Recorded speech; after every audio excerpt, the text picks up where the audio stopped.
Hi Gemini, this is Jav. Welcome po sa ating channel. By the way, Gemini, this is your timeless reading. Gamitin ang reading na ito bilang gabay lamang kung naka-resonate kayo, comment down. Tandaan, Gemini, ito ay channel reading. Kunin niyo lang po kung ano naka-resonate sa iyo. This is for you, Gemini.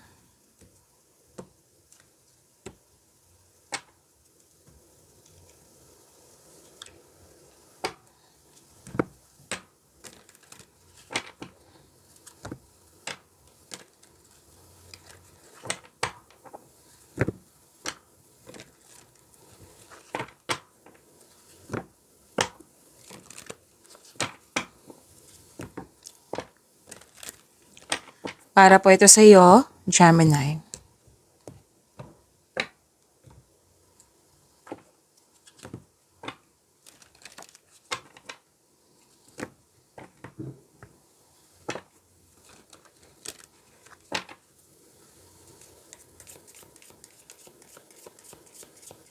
Message po from Archangel. Para kay Gemini, peace. Wow. Peace, sabi po ni Archangel Chamuel, peace comes from remembering that only love is real. So that is the message from Archangel Chamuel, peace.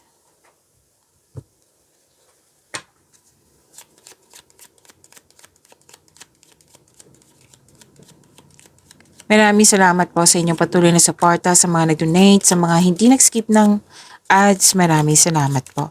Sa mga hindi pa nag-subscribe, subscribe na po kayo at click bell notification para malaman nyo na may bago tayong video. Para sa mga gusto magpa-reading po, comment po kayo ng personal reading. Again, comment kayo ng personal reading and check my reply sa comment section. Gemini, sinabi ng card dito na habaan nyo po yung pasensya nyo. Okay?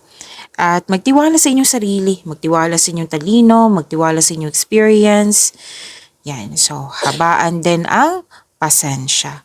May parating na malaking pera po, Gemini, or di kaya importanteng news or information. At malalaman mo din yung totoong intensyon ng isang tao sa iyo. Nakikita ko lang dito, Gemini, na may kayong dalawa nag-promise, nagkaroon ng deal, commitment, agreement, usapan po to ha. Pwedeng sa career and money to, na nagkaroon ng signing of contract kasi nagkasundo kayo. Pwedeng walang signing of contract, kundi yung deal. O, usapan natin to ha. May ganyan. At may nakita rin ako ditong bagong pasok sa relasyon or connection sa isang tao, kakasimula sa trabaho. Or di kaya, pwede din itong sa proposal, engagement, kasal, ikakasal. Yan. May nag-uusap din dito na marriage contract, about sa marriage contract. So this is proposal of offer, opportunities, tapos kailangan po ng mahabang pasensya. So una yung sinabi ng card nyo kanina, mahabang pasensya at magtiwala sa inyong sarili, makinig sa inyong intuition, at yun po. Naiwasan nyo mag-overthink kung pwede po. Okay?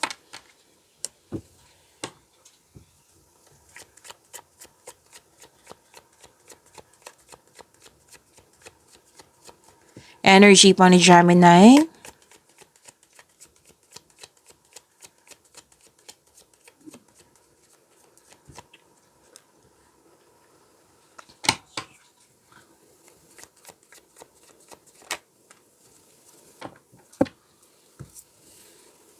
Para sa mga bago dito, kung may napansin kayo na repeating message, yan po yung pinupush ng card sa inyo. Like for example, nanood kayo sa inyong monthly, weekly, kahapon. Napanood nyo na ba? Oo. Ano pa? Weekly, daily, at may napansin kayo na repeating message. Yan po yung pinupush ng card sa inyo na kailangan yung bigyan ng atensyon, solusyon, at aksyon kung maaari po. So na yung energy ni Gemini.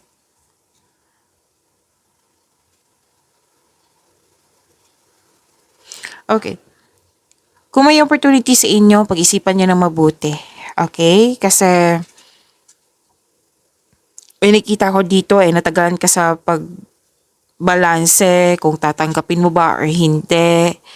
Okay? Kasi may nakita ko dito na hindi naman lahat to So this is an example. Example lang po ito kasi magkaiba kayo ng sitwasyon eh. Basta may opportunities na binigay sa inyo. Tapos, itong opportunity na ito ay good for 7 days. Example lang po ito. Tapos nakapag-decide kayo, ika 8 days na. So that is consider loss of opportunity. Oo. So, nakita ko kasi dito na nagsisisi. Pwedeng nangyari na to sa nakaraan na naisip mo, naalala mo ngayon or pinaalala sa'yo na nagsisisi ka. Pwede din na mangyayari ngayon na sana'y mag-ingat kayo. Like, pag-isipan ng mabuti yung in-offer sa iyo. Huwag niyong ibaliwala, huwag niyong sayangin kung nagkaroon ka ng doubt and hesitation, magkaroon ng konkretong plano. Kasi ang konkretong plano po, makatulong yan sa pag-increase yung confidence mo.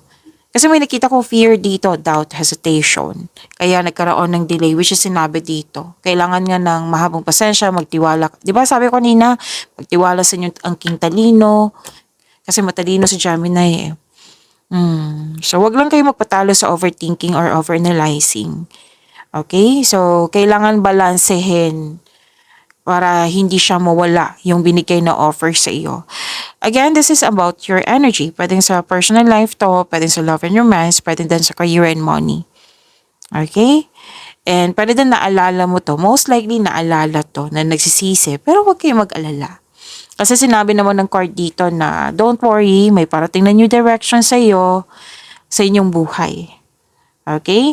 Itong mga iniisip mo na pagsisisi, that is may makukuha kang wisdom message, learnings, magsilbing aral, sabi ng yung card. Like for example, pag-isipan ko to na mabuti, itong offer sa akin, pero hindi dapat na yung matapos yung 1 week, dapat makapagpili na ako. Baka kasi mawala. Yan. So, pay attention. So, huwag nyo ibaliwala, huwag nyo i-postpone, pag-isipan na mabuti. Kung ayaw nyo, kung hindi nyo gusto, then set a decision para hindi magkaroon ng pagsisisi. Okay?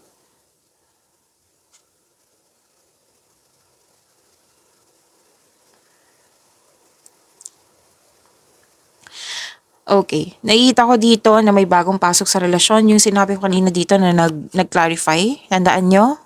Lumabas din dito sa tarot card nyo, Gemini, na pwedeng bagong relasyon, pwede din commitment to, nagkasundo kayong dalawa, alignment, promises, choices, nagkaisa kayong dalawa, nagkaisa. Pwede din connected ka involved ka sa dalawang tao. Pero most likely, dalawa kayo nito dalawa kayo. So may marami akong nakikita dito, bagong pasok sa relasyon or ligawan, nag-set ka na schedule para mag-date, nagkaroon ng healthy communication sa isang tao. Okay, healthy communication. May nag-celebrate din dito about sa love life. Pwedeng monthsary yan, anniversary, or wedding talaga yan kasi may nakita din ako dito. Tandaan nyo. And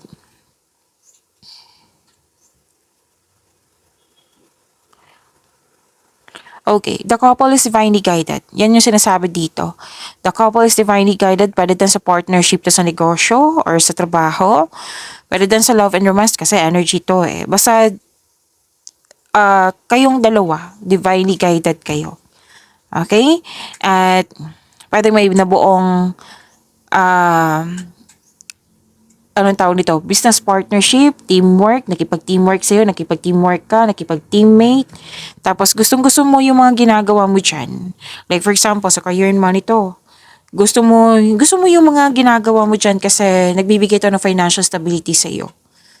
At nagagawa mo din yung passion mo at the same time.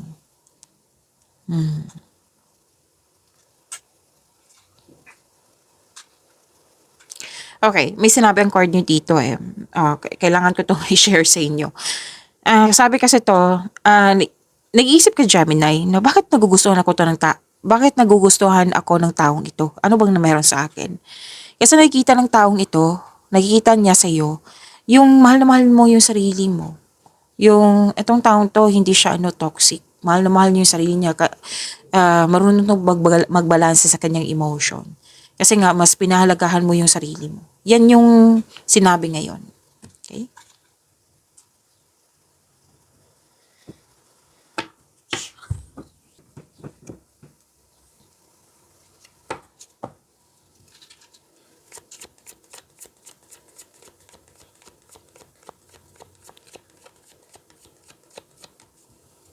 Career and money ni Gemini.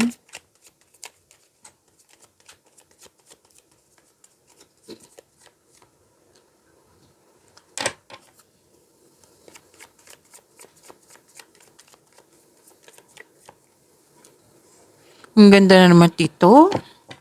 Gemini, ang ganda po ng career and money nyo.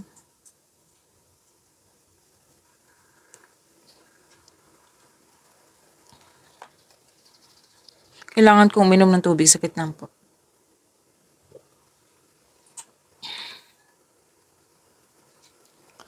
Okay.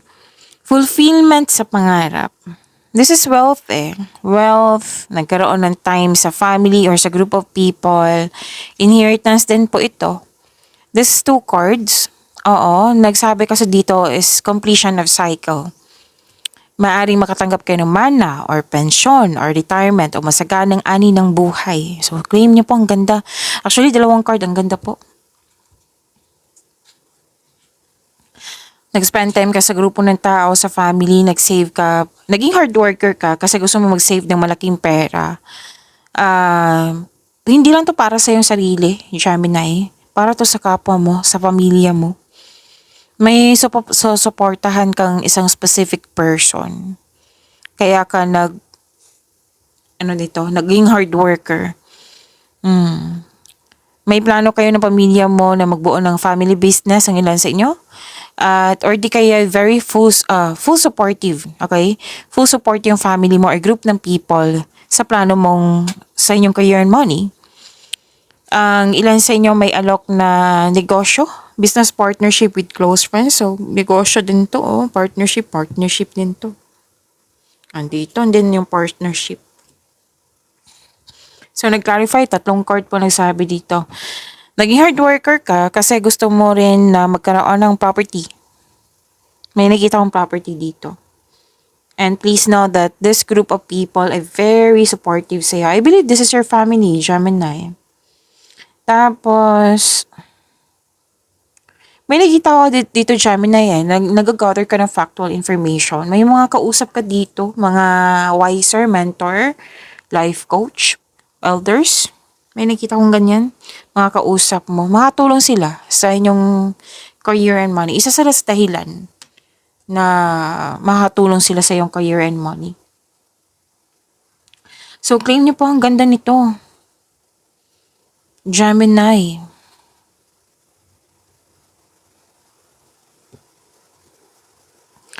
This is, itong 2 card kasi, sinasabi na satisfaction and abundance to. Okay, claim niyo po.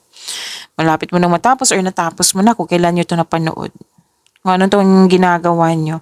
Tapos after nito, gusto mong nagsiset ka ng dito ng schedule. Dapat sa 8 hours, so tapos ko na to. Tapos after nito, mag-rest ako, may, kumbaga planado na. Oo, nagsiset ka ng schedule. Kung dati hindi ka nagsiset, kumbaga kamot may, kung ano meron, go na lang ako. Ito, nagsiset ka talaga. And thankful ka sa mga biyayang natanggap. You have overflowing abundance. Successful, satisfied sa buhay. So this card asks you na relax and enjoy mo yung achievement mo and share your good fortune to others and babalik yung generosity sa iyo. Oh yes. And your generosity will always flow back to you.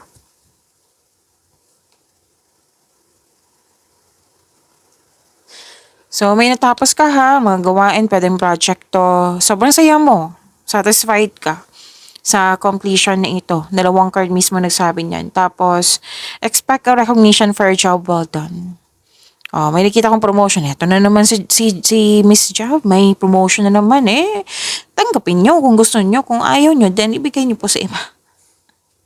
Promotion kasi is pwedeng literal na promotion. Pwede din ng pagtaas ng kita, sweldo, allowance, or ng posisyon, or di kaya pagtaas ng kita, 'di ba? May maraming orders, maraming kliyente, maraming nagba-book sa inyo, maraming project. Pwede din na like for example, another example na naman, let's say retired na kayo or wala kayong trabaho, yung anak mo, pamangkin mo, kung sino man yung tao malapit sa iyo, may promotion na ganap sa kanya, kasama ka sa tagumpay niya. Pwede din ganyan. Okay? So, tandaan nyo yan ha, minsan ko lang yan ini-explain. So, okay. Naging tagumpay ka kasi marunong ka makinig sa iyong intuition. Ino-honor mo din yung ideas. 'Di ba sabi ko sa inyo lahat, yung parating nakasubaybay dito na ang ideas is a big blessings from the universe. Ako gusto ko talaga yung ideas kasi alam ko na galing yan kay God na ipapagawa niya sa akin. Na alam ko na itong paipapagawa niya sa akin, ito yung kaunlaran. Oo, magiging maunlad, magkakaroon siya ng growth, magkakaroon siya ng expansion. So ito, natuwa ako sa nakikita ko dito, Gemini, kasi ni-honor mo yung ideas. Binigyan mo ng action, nagkaroon ng konkretong plano, sabay action. Kasi it will lead you to increase prosperity and abundance. Yes. So, yun po. Kung ano yung mga ideas nyo ngayon, tandaan yung sinabi ng card dito na it will lead you to increase prosperity and abundance. Prosperity is yours, Gemini. Claim nyo po.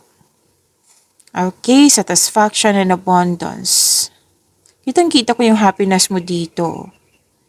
So, this is abundance in all areas of your life. Hindi lang to sa career and money. Personal life, love and romance, yan.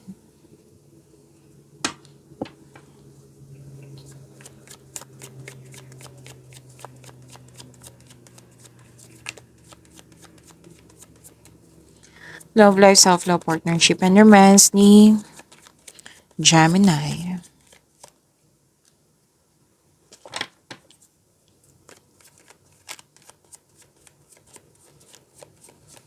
So, may love reading kayo ha. Kung interested kayo sa love reading, tapos na yung upload.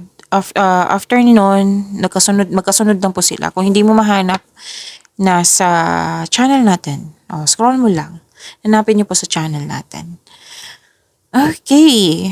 Di ba may sinasabi ako kanina na may celebration dito? May celebration din ako nakikita dito.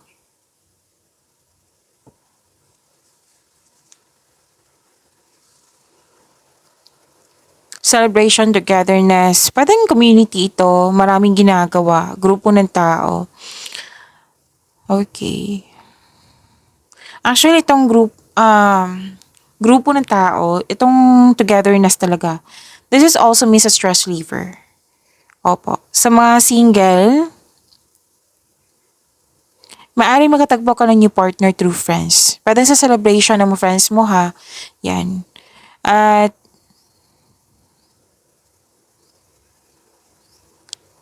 para sa mga relasyon sa buhay mag-asawa, maaring may date kayo or group date.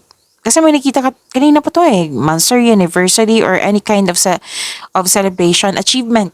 'Di ba? Kanina pa to. Different card siya, repeating message, so pay attention. And yes, nag-decide kayo dito mag-celebrate. Yes.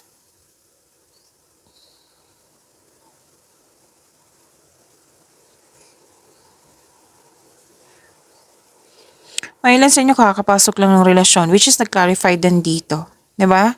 And dito din siya kanina. Natandaan nyo? Ilang beses na lumabas. Different card po siya. And may travel for a romantic trip. Yes. May ambisyon o idea ang gustong gawin. May gagawa kayo ng plano. Parang excited kayo dito kasi naiinip ka. So, habaan nyo po yung pasensya nyo. Okay? So, kanina pa to nakikita Kanina ko pa to nakikita dito. Yung sana'y hindi kayo magpatalo sa overthinking na yan or overanalyzing.